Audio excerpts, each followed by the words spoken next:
There is a man standing in a room full of people who trust him completely, and he is about to destroy his own life with one sentence. Not a lie, not a crime, just the truth spoken to the wrong person at the wrong time. Marcus Aurelius, the most powerful man on earth, ruler of an empire that stretched across 3 continents, understood something most people never learn until it's too late. The most dangerous weapon in the world is not a sword, it is your own mouth. He wrote his private thoughts at night, alone in a tent surrounded by war, plague, and betrayal from men who smiled at him during the day. And in those pages he kept coming back to one brutal truth. The people closest to you will use whatever you give them, not because they are evil, because that is what power does to information. Every secret you hand out becomes a rope, and someone, somewhere, will eventually use it to hang you. This is not paranoia. This is not cynicism. This is the cold, uncomfortable law of human nature that Marcus lived by, and it saved him more times than any army ever did. Today we are going to talk about 7 things he believed you should never reveal to another living soul, not out of fear, out of wisdom. Because silence, when used correctly, is not weakness. It is armor. The first thing is your next move. Marcus ruled during a time when enemies could appear from inside his own family, inside his own council, inside his own bed. He learned early that a plan spoken out loud is a plan that can be stolen, sabotaged, or mocked before it even begins. Think about your own life.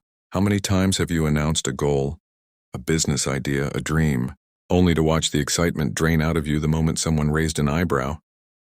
You didn't lose your motivation because the plan was bad. You lost it because you gave your fire to people who didn't deserve to hold it. Real strength moves in silence and lets results do the talking. The moment you feel the urge to explain yourself before you've even started, that is the moment to stop talking and start working. The second thing is your pain. This one cuts deep because we are taught the opposite. We are told to open up, to share, to let it out. And there is truth in that, with the right person. But Marcus understood something darker. Most people do not want to hold your pain. They want to witness it. There is a difference. When you show your wounds to someone who does not truly care, you are not healing, you are performing. It's only the beginning. What comes next is even more dangerous, and most people are guilty of it every single day without realizing what it's costing them, and somewhere quietly they are measuring you, filing away your weakness for later. Marcus carried the death of his own children, the exhaustion of endless war, and the crushing weight of ruling an empire that was slowly rotting from corruption. And still he did not collapse in public.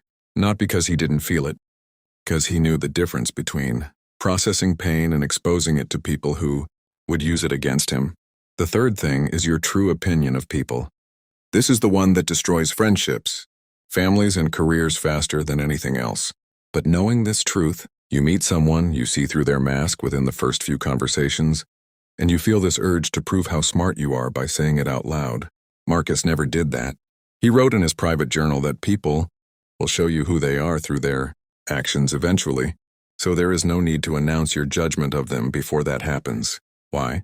Because the moment you reveal what you truly think of someone, you give them the exact information they need to either manipulate you or turn against you first. Silence here is not dishonesty. It is patience. Let time expose people. Your job is not to be the one who says it first. Now here is where it gets uncomfortable, because the fourth thing is your success before it is real. This is the trap that catches almost everyone. You get a new opportunity, a new relationship, a new business deal, and the excitement is so loud in your chest that you have to tell someone. But listen closely. The moment you speak an unfinished victory out loud, you release the energy that was supposed to fuel its completion. Marcus watched generals lose wars they had already announced as won. He watched senators lose positions they had already celebrated in public. There is an old kind of wisdom buried in his writing, that the universe does not reward loud declarations, it rewards quiet execution. Guard your becoming. Let the world witness your result, not your rehearsal. The fifth thing is your fear.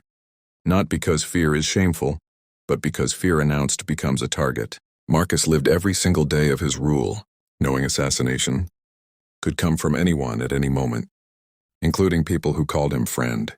If he had let his fear show, do you think his enemies would have shown mercy? No. They would have pressed harder exactly where he was already bleeding. This is the same in your life today. The moment people sense what truly scares you, whether it's failure, rejection, being alone, or being seen as weak, they will either use it against you or lose respect for you without even realizing it. You do not have to pretend fear doesn't exist, but you also do not have to hand people the map to your weakest point. The sixth truth is heavier than the rest, and it is this. Never reveal how much someone has hurt you. This might be the deepest wound Marcus wrote about, disguised in careful, philosophical language so history would not see how personal it truly was. Betrayal was not rare in his life. People he trusted plotted against him. People he elevated turned their backs the moment it served them. And through all of it, he refused to let his enemies see the depth of the wound.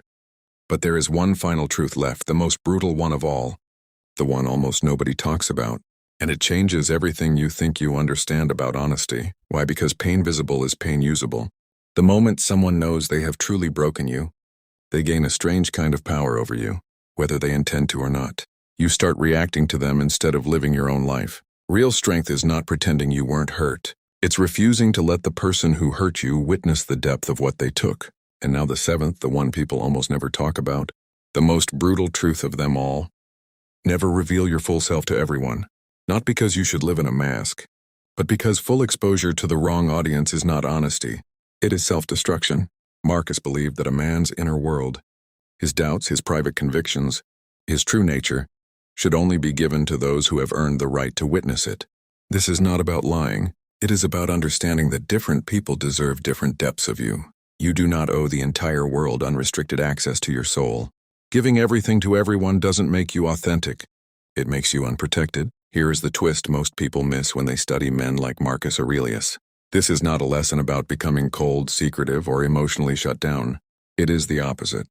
Because when you stop leaking your energy, your plans, your pain, and your fears to people who do not deserve them, you finally have enough of yourself left over to give fully to the few people who do. Silence is not the absence of connection.